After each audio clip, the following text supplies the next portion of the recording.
Hello, welcome to the English Vault.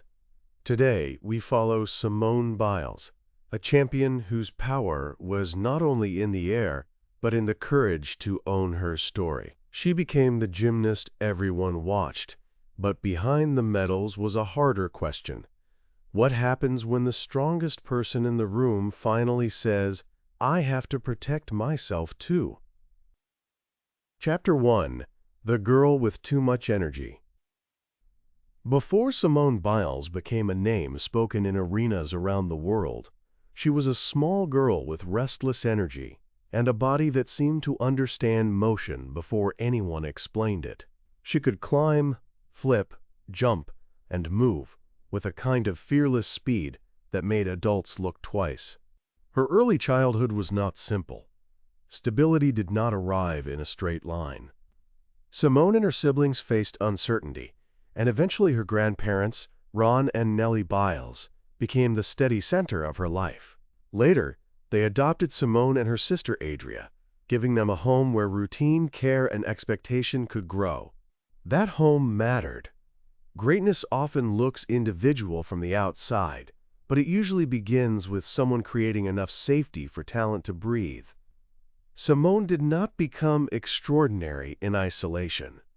She grew inside a family structure that gave her love, boundaries, and the freedom to discover what her body could do.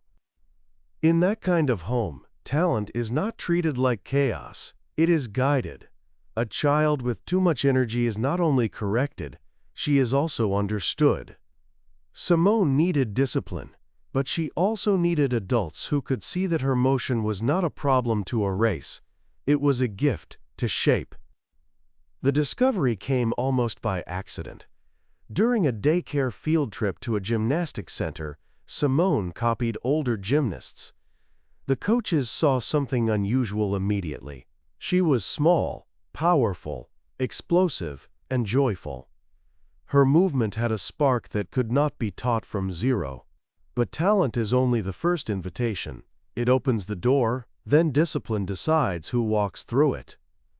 Simone would soon learn that gymnastics was not only about flipping high, it was about repeating, falling, listening, adjusting, and returning to the same skill until the impossible began to feel familiar. Chapter 2. A Gym Becomes a World. The gym became Simone's second language. Chalk on her hands, mats under her feet, bars, beams, vaults, and floor music slowly turned into a world with its own rules. Every surface demanded a different kind of courage. Every apparatus asked for control. At first, the joy was obvious. Simone loved movement. She loved the feeling of speed. She loved the challenge of skills that made other people gasp. But joy alone could not carry her through elite training. Gymnastics rewards precision, and precision can be unforgiving. She had to learn how to turn natural power into repeatable craft. A jump had to land in the right place. A twist had to finish at the right moment. A beam routine had to look calm even when the body was making tiny corrections every second. That calm is one of the secrets of gymnastics. The audience sees a landing and hears applause, but the athlete feels hundreds of details at once. The feet, shoulders, hips, eyes, breath, and timing all have to speak the same language. If one part arrives late, the whole skill can change. Her coaches saw that she was different. She had explosive strength, quick rotation, and an ability to generate height that changed what seemed possible. Yet her biggest advantage was not only physical, it was the way she kept attacking difficulty. As she rose through junior competitions, Simone began to understand pressure. Winning brought attention. Attention brought expectation. Expectation brought a strange new challenge. Once people believe you can do anything, they begin to forget that you are still human. This is the tension that would follow her for years. The world wanted magic. The sport demanded perfection. Simone had to build a champion's body, a competitor's mind, and a private self strong enough to survive applause. Chapter 3: The First Breakthrough. By 2013, Simone Biles was no longer just promising. She was becoming unavoidable. At the World Championships, she showed a level of difficulty and power that made the gymnastics world recalibrate. She did not simply perform routines. She changed the energy of the room. Her floor exercise carried bounce, rhythm, and personality. Her vault looked like force translated into flight. Her balance beam, despite the danger of such a narrow stage, showed nerve and command. Even when she made mistakes, her ceiling was so high that people could see the future coming. That year, she won the all-around world title. It was the beginning of a remarkable run, but it also began a new relationship with expectation.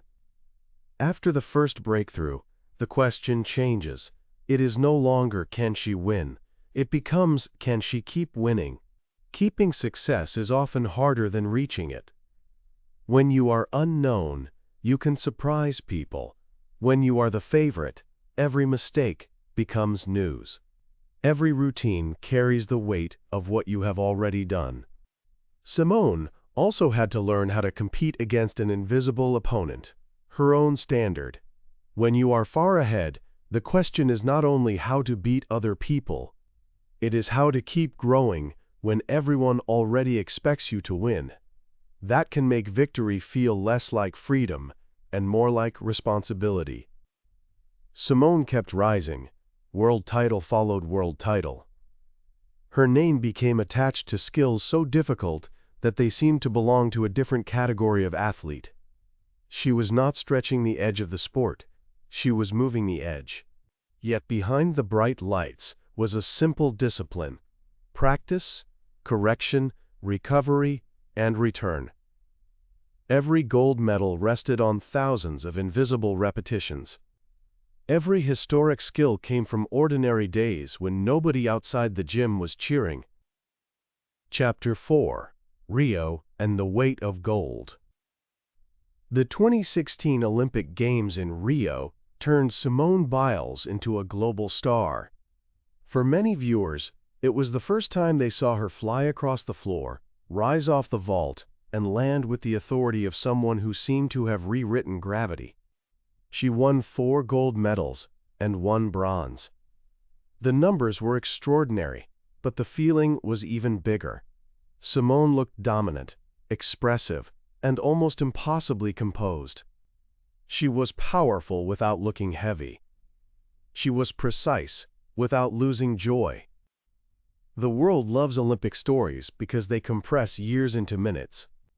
A routine lasts a short time, but inside it are childhood mornings, family sacrifices, injuries, doubts, and choices the audience never sees.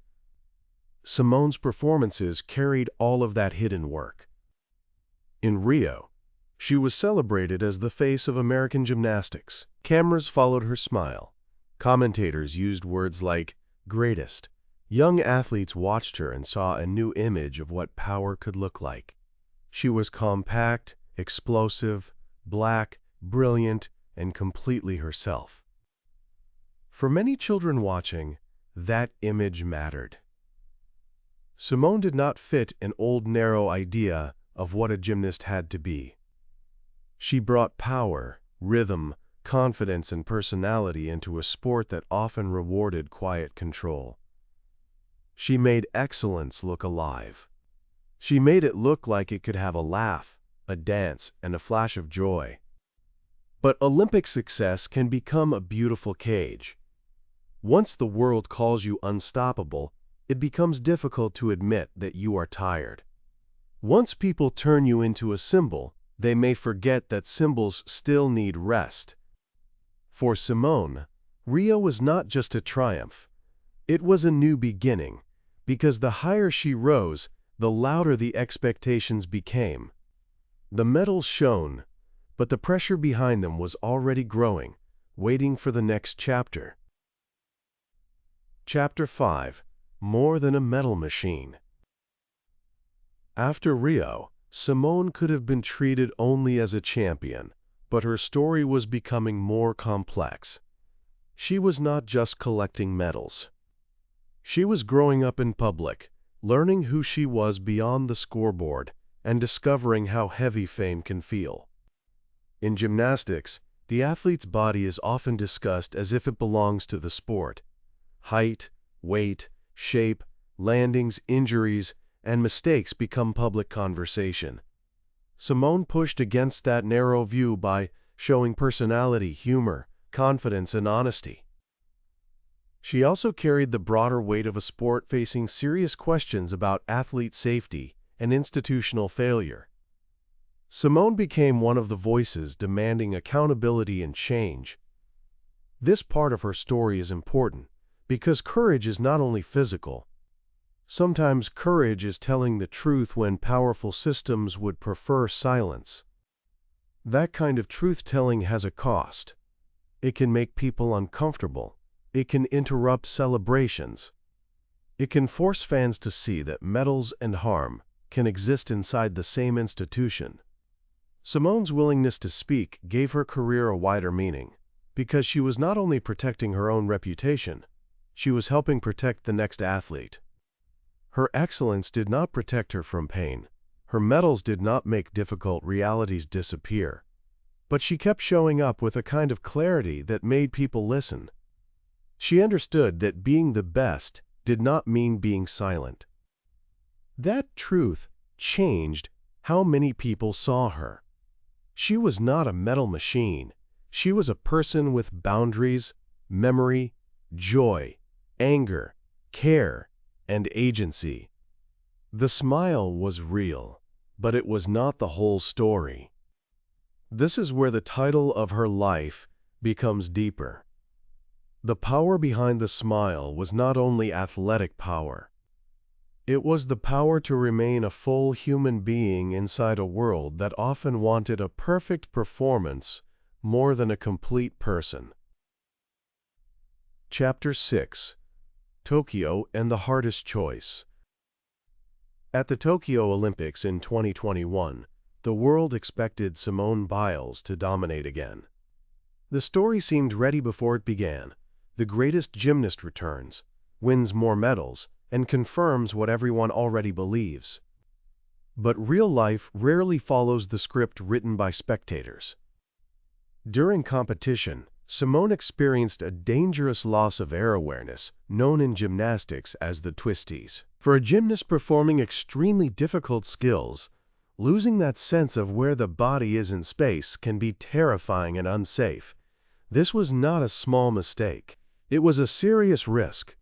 In that moment, Simone made one of the hardest choices of her career. She withdrew from several events to protect her safety and mental health. The decision shocked viewers who had expected invincibility. Some people understood immediately. Others criticized what they did not understand. The criticism was painful because it often ignored the reality of the sport. Gymnastics is not like missing a note or dropping a ball. A mistake in the air can change a life. Simone knew the difference between normal nerves and a dangerous loss of control. She chose the truth of her body over the noise of expectation. But courage sometimes looks like stopping. That sentence can be difficult for a culture obsessed with pushing through everything. We often celebrate people for ignoring pain, hiding fear, and continuing at any cost. Simone challenged that idea on one of the largest stages in the world. She did not quit on her team. She protected the team from a performance that could have harmed her and hurt the score. She stayed present, encouraged teammates, and later returned to win bronze on balance beam. The medal mattered, but the decision mattered more. Tokyo changed the conversation around athletes and mental health. It reminded millions that strength is not the absence of limits. Strength is knowing when a limit is real, respecting it, and refusing to let public pressure make the final decision about your body. Chapter 7: The Backlash and the Lesson. The response to Simone's decision revealed something uncomfortable. Many people love champions until champions ask to be treated as human. They admire excellence, but they struggle with boundaries. They cheer for courage, but only when courage looks like winning. Simone receives support from many athletes, fans, and mental health advocates. She also received criticism from people who misunderstood the danger of her situation or believed that pressure should always be endured in silence. The contrast showed how much the public still had to learn. Her choice became a cultural lesson because it forced a question: do we value athletes only for what they produce, or do we value their lives beyond performance? The question was bigger than gymnastics. It belonged to workplaces, schools, families, and anyone who has ever felt trapped by expectation. It also changed the way many young athletes spoke to themselves. Some saw a champion step back and realized that honesty did not have to mean weakness. Some parents saw the pressure differently. Some coaches heard a warning. The moment became more than a headline. It became a mirror for a culture that often asks people to perform past their limits. Simone's honesty gave language to people who had never stood on an Olympic floor but knew the feeling of being overwhelmed. She made it easier to say, "I need help. I need time. I need safety. I am not less worthy because I am not okay today." That did not make the choice easy. Public criticism can be loud and cruel. But Simone's story gained a new kind of strength. She had already shown the world what physical greatness looked like.